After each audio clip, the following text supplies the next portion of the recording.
porque el tema que trata esta escena es muy importante. Y orando lo decidí titular Lucha con Dios. ¿Pero por qué lo decidí titular así? Y es que hay un episodio, vamos a buscar Génesis 32, versículo 24, es bastante conocido, y dice lo siguiente, hasta el 27. Así se quedó Jacob solo y luchó con él un varón hasta que rayaba el alba. Cuando el hombre vio que no podía con él, tocó en el sitio del encaje de su muslo y se descoyuntó el muslo de Jacob mientras con él luchaba. Y dijo, déjame, porque raya el alba. Jacob le respondió, no te dejaré si no me bendices. ¿Cuál es tu nombre?, le preguntó el hombre. Jacob respondió él. Versículo 28 dice, entonces el hombre dijo, ya no te llamarás Jacob, sino Israel, porque has luchado con Dios y con los hombres y has vencido. Quizás es una historia que hasta no sabemos de memoria, las hemos visto en comiquitas, en películas, en series. Hay unas series bastante interesantes en YouTube. Pero ¿entendemos realmente lo que significa esta lucha en nuestras vidas y en lo que significará para el tiempo que se aproxima? Para nosotros poder comprender cómo se llegó a ese momento, cómo se llegó a esa lucha, tenemos que entender el trasfondo de lo que estaba sucediendo. Y la pregunta aquí es, ¿quién era Jacob? ¿O quién fue Jacob? Muchos dirán que Jacob era un patriarca, estamos en lo cierto. Pero vamos a Génesis 25, versículos 22 y 23. Jacob era el hijo de Isaac. Isaac, ¿quién era? Era el hijo de la promesa, era el hijo que Abraham durante tanto tiempo había esperado, porque el Señor le había dicho que iba a tener un hijo, y Abraham tuvo que esperar alrededor de 25 años después de que recibió esa promesa para que llegara ese hijo. El Señor le había prometido a Abraham que su descendencia sería como las estrellas del cielo y la arena del mar, y que lo bendeciría, y que por su simiente serían benditas las naciones de la tierra. Así que Jacob estaba en este plan. Y dice el versículo 22, hablando sobre Jacob y el embarazo de Rebeca, dice así, pero como los hijos luchaban dentro de ella, Rebeca pensó, si es así, ¿para qué vivo yo? Y fue a consultar a Jehová. Y Jehová le respondió, 2 naciones hay en tu seno, 2 pueblos divididos desde tus entrañas. Un pueblo será más fuerte que el otro, y el mayor servirá al menor. Aquí empiezan la historia, o lo que necesitamos entender para entender el suceso que sucede en el capítulo 32. Vemos que ellos luchaban desde el vientre, pero ¿por qué luchaban? En los tiempos de antes, la primogenitura era una cuestión muy delicada. El hijo mayor, o sea, el primero, el primogénito, era el que heredaba todo de su padre, o sea, heredaba la hacienda, heredaba las riquezas, heredaba todo lo material, y prácticamente los demás hermanos se quedaban básicamente nada. O sea, podríamos decir que el menor era el negriado. Entonces, entendiendo esto, vemos que se desarrollaba una lucha. Y Rebeca se preguntaba que por qué. Ya consultó al Señor, y el Señor le dijo, mira, hay una lucha ahí, y el mayor, aquí va a ser diferente, el mayor va a servir al menor. Así que Rebeca ya sabía que el que naciera de último iba a ser el heredero de la promesa, el heredero de las bendiciones. Tanto así que fue la lucha que en el versículo 26, ustedes van a ver que cuando salieron los dos, primero salió Esaú y después salió Jacob, y no solo eso, sino que su mano estaba agarrada al talón de Esaú. Ok, ya vemos cuál es el origen de esto. Que la pelea venía desde el vientre. Ahora vamos al capítulo 27, que es muy importante para entender el trasfondo. Ya los 2 muchachos habían crecido. De hecho, el texto, cuando leemos la Biblia, vamos a ver que dice que Rebeca amaba más a Jacob, pero Isaac amaba más a Esaú, porque comía en su casa y quería darle la bendición a él. Pese a lo que Dios había dicho, Esaú era el predilecto, y los planes de Isaac eran un poco diferentes a los planes de Dios.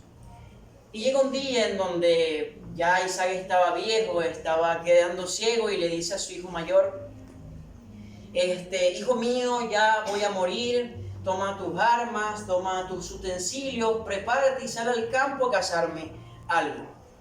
Esaú se preparó y se fue. Pero aquí aparece Rebeca, escuchando todo lo que decía Jacob. Y en eso ella se acuerda de lo que le había dicho Dios muchos años antes de que Jacob iba a ser el heredero de las promesas. Y ella se preguntaba ahora que cómo iba a ser, si Isaac iba a bendecir a Esaú, y quizás se preguntaba cómo el plan de Dios se iba a poner en marcha.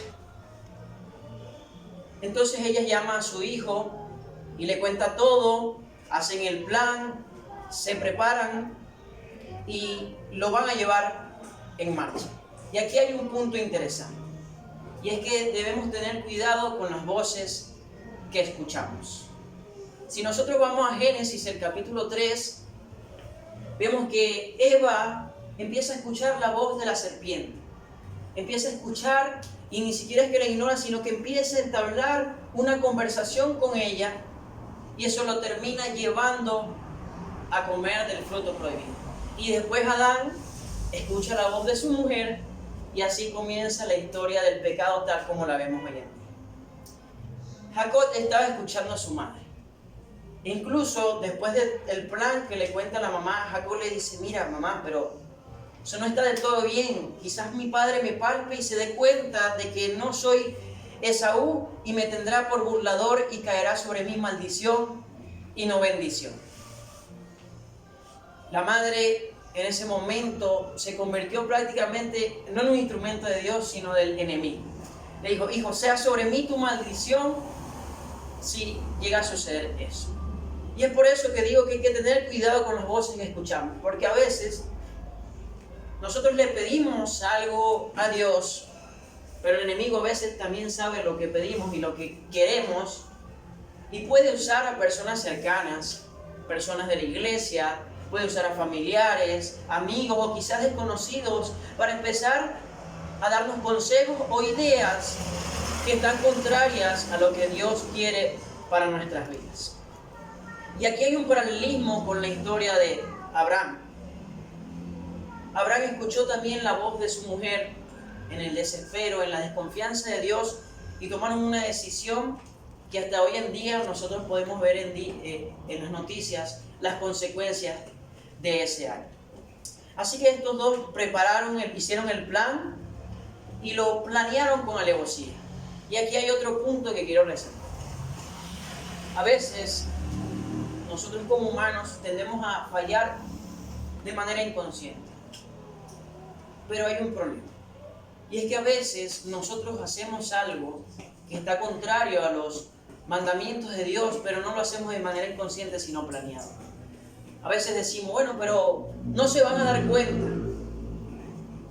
Nadie se va a enterar. O le decimos, no, solo es una mentira pequeñita. Eso es una mentira blanca, hermano. Una mentira blanca, una mentira negra es mentira. Lo que es pecado es pecado. Y a veces nosotros también planeamos las cosas que van contrarias con lo que Dios tiene para nuestra vida. Y debemos reflexionar en eso. Jacob puso en marcha el plan que tenía con Rebeca, con su madre, tomaron los vestidos del mismo Esaú, se vistieron a Jacob y se acercaron a Isaac. Jacob le dice, Padre mío, aquí está la comida, levántate y come. En eso Isaac le dice, mira, ¿eres tú? Y él, claro que sí, mi padre, mira, soy yo, tócame. Entonces él confirma y después le dice, mira, pero ¿cómo hiciste tú para conseguir esa casa tan rápido, ¿vale? Que no ha pasado ni siquiera un día. En eso Jacob se atreve a decir, y a veces digo que debemos tener cuidado con lo que decimos o con lo que usamos el nombre de Dios, y uno de los mandamientos dice, no tomarás el nombre de Jehová tu Dios en vano. Jacob se atreve a decir lo siguiente, porque Jehová tu Dios hizo que la encontrara delante de mí. Y yo digo, a veces, aunque la mentira es mentira y a veces es mentira blanca o mentira negra, yo creo que esta mentira excedía los niveles, porque no solo estaba mintiendo, sino que estaba usando el nombre de Dios para escudar el plan que ellos tenían. Así que nosotros vamos a notar aquí que no solo Jacob es astuto, hicieron el plan con alevosía, sino que también es un mentiroso. Porque planeó todo y fue capaz de mentirle a su padre. Y nosotros debemos entender que las cosas que nosotros hacemos en la vida tienen consecuencias. Si nosotros hacemos algo, bien sea bueno o malo, una consecuencia va a tener. Y a veces los problemas que acontecen en nuestras vidas no es que si el gobierno, que si un hermano me hizo algo, o que si peleé con tal persona. No, a veces son nuestras propias decisiones que traen mal sobre nuestra vida, y es lo que vamos a notar. Aunque al principio parezca que nuestros planes son buenos, nos vamos a dar cuenta de que esos llevan a un final triste. El versículo 27 del capítulo 27 dice que Jacob se acercó a su padre, lo besó, Isaac olió el olor de su vestido y la mentira se concluyó. Él concluyó que era Esaú. Y todo parecía estar saliendo bien, estaba bendiciendo a Jacob, Jacob ya estaba feliz, el plan estaba en marcha, ya había chantajeado a Esaú por la primogenitura y ahora había engañado a su padre. Todo parecía estar bien. Y en eso, que él termina eso, adivinen quién llega. Adivinen, no, bueno, ya saben quién llega. Llega Esaú con la casa preparado, me imagino que feliz, orgulloso por el trabajo que había hecho. Prepara el guiso, prepara todas las cosas para presentarlas ante su padre. Y entonces llega y se sienta y le dice: levántate, padre, aquí está la comida. Y el papá: mira, pero ¿quién tú eres? Y él: claro, soy yo, Esaú, ¿quién me voy a hacer? Y entonces él dice: vino tu hermano con engaño y tomó tu bendición. Así que no solo era astuto Jacob, no solo era mentiroso, sino que también era un engañador. Tomen en cuenta esos tres datos. Y como consecuencia, como resultado, nosotros vamos a darnos cuenta de que por esto comenzó una discordia. Quizás el hogar que un día había sido feliz, ahora se había convertido en un hogar lleno de discordia, de contiendas. En ese momento, Esaú prometió en su corazón que se iba a vengar y que en lo que él pudiera iba a matar a su hermano Jacob. Pero este resultado no es más que la consecuencia del propio pecado que había hecho él.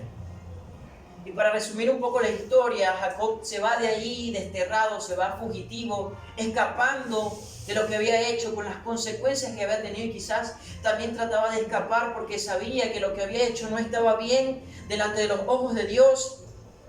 Llega a casa de Labán, ahí empieza una nueva vida, por decirlo así, pero nosotros sabemos en la historia que la mayoría de esa situación con Labán fueron engaños y mentiras tras mentiras. Jacob no había cambiado, parecía ser el mismo, a pesar de que el Señor en el camino le prometió que iba a estar con él. Entonces ya habían pasado 20 años desde que había huido hasta este momento donde lucha con él.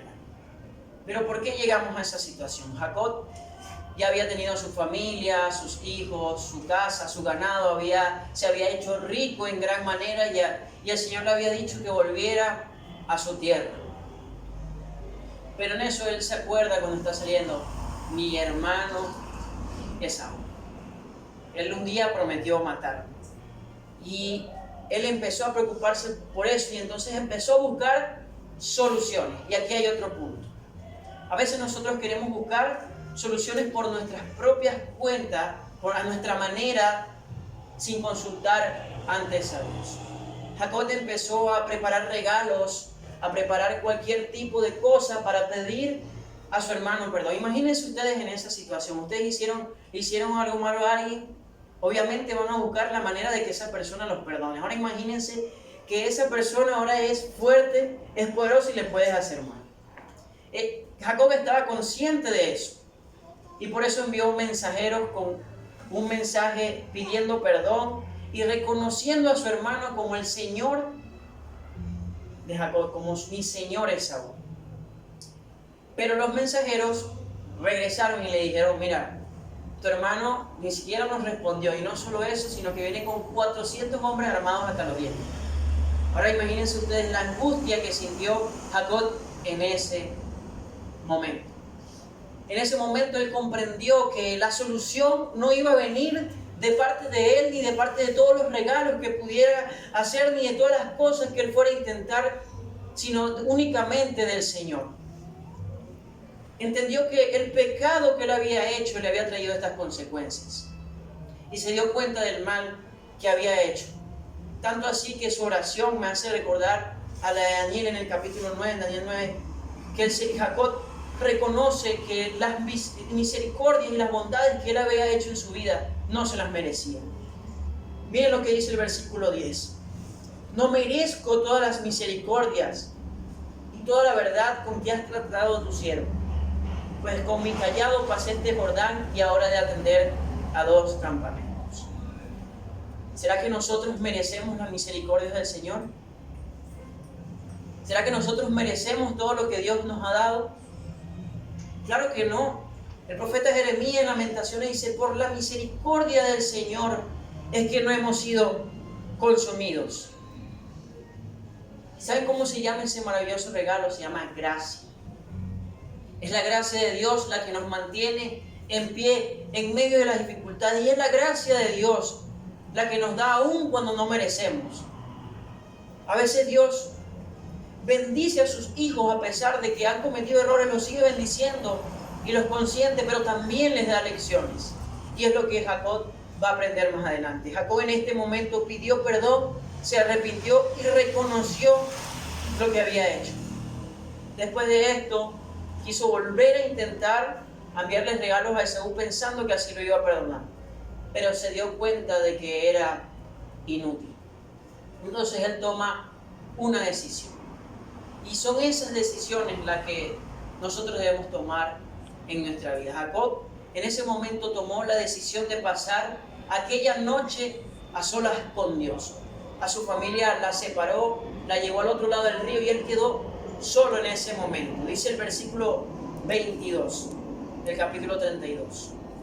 Se levantó aquella noche, tomó a sus 2 mujeres, a sus 2 siervas y a sus 11 hijos y pasó el vado de Jabón. Los tomó pues y les hizo pasar el arroyo a ellos y a todo lo que tenían. Así se quedó Jacob solo y luchó con él un varón hasta que rayaba el alma. Jacob quería estar a solas con Dios. Y en medio de esa oración, en medio de toda esa angustia que él tenía, siente que llega un hombre y empieza a forcejear con él, empieza a luchar pensando que era su hermano Esaú, o quizás un salteador, empieza a defenderse, pero en ese momento, al poco tiempo, él reconoce la naturaleza del que estaba con él. Reconoce que no era otra persona, sino que el mismísimo Cristo estaba a su lado. Cuando llegó la mañana, el hombre, ese Cristo, se daba cuenta de que Jacob no lo quería soltar, porque Jacob quería asegurarse de que el Señor había perdonado todas sus faltas. Y entonces le dice: déjame, ya raya el alba. Dice el espíritu de profecía que el mensajero, o sea, Jesús, le recordaba su propio pecado, mientras que Satanás también le recordaba su pecado, a ver si iba a desistir en el plan que tenía. Pero Jacob se aferró a las promesas de Dios. Y Jacob le dijo: no te dejaré si no me bendices. En ese momento el Señor le cambió el nombre a Jacob. Y el nombre Jacob significa el que sigue, el suplantador, o tomaba el talón, tiene varios significados, pero este nombre a Jacob le recordaba lo que había hecho antes. Y el Señor le llamó Israel, dándole a entender que su vida había sido cambiada, su carácter, la manera de vivir de él había sido cambiada. ¿Y por qué le titulé a este tema Lucha con Dios?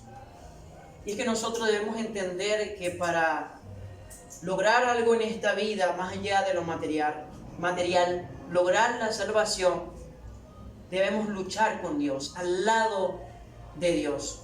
Jacob en ese momento comprendió que el auxilio humano, que el poder humano, que lo que estaba en sus manos no era inútil, no servía para nada, y lo que quizás nosotros hacemos son cosas inútiles cuando no las ponemos en manos de Dios. Y en ese momento él entendió que la única ayuda que iba a recibir venía de contra quien había pecado tan gravemente. Y saben, esa lucha me hace recordar algo y también simboliza algo. Esa lucha representa al pueblo de Dios en el tiempo del fin. Esa lucha también nos representa a cada uno en nuestro día a día en la batalla de fe. Y es que si nosotros libramos la batalla junto a Dios y con Dios, vamos a vencer. Pero si empezamos a luchar en contra de Dios, en contra de los planes, las cosas no van a salir como nosotros queramos. Dice aquí el Espíritu de Profecía, el capítulo 18, que así el Señor le enseñó a Jacob que únicamente el poder y la gracia de Dios podían darle las bendiciones que anhelaban. Y quiero leer aquí también un texto que dice: Jacob triunfó por ser perseverante y decidido. Su experiencia testifica sobre el poder de la oración insistente. Este es el tiempo en que debemos aprender la lección de la oración que prevalece y de la fe inquebrantable.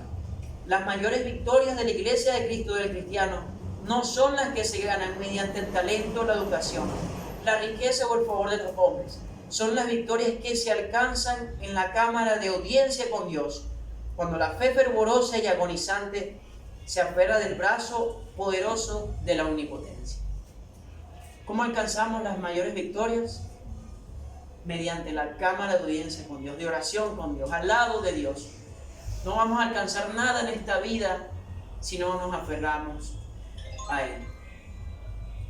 Así que, hermanos, el llamado en esta noche es que podamos luchar al lado de Dios, podamos dejar nuestras cargas a Dios, nuestras batallas, nuestros planes, nuestros anhelos, todas las cosas que queramos lograr, dejémoslas al lado de Dios. Porque si queremos hacer las cosas a nuestra manera, quizás buscar un plan alterno al plan que tiene Dios, vamos a sufrir las consecuencias. Pero si dejamos todo en manos de Dios, nos vamos a dar cuenta de que el plan que Él tiene es mejor. Así que quisiera que me acompañen puestos en pie a tener una oración.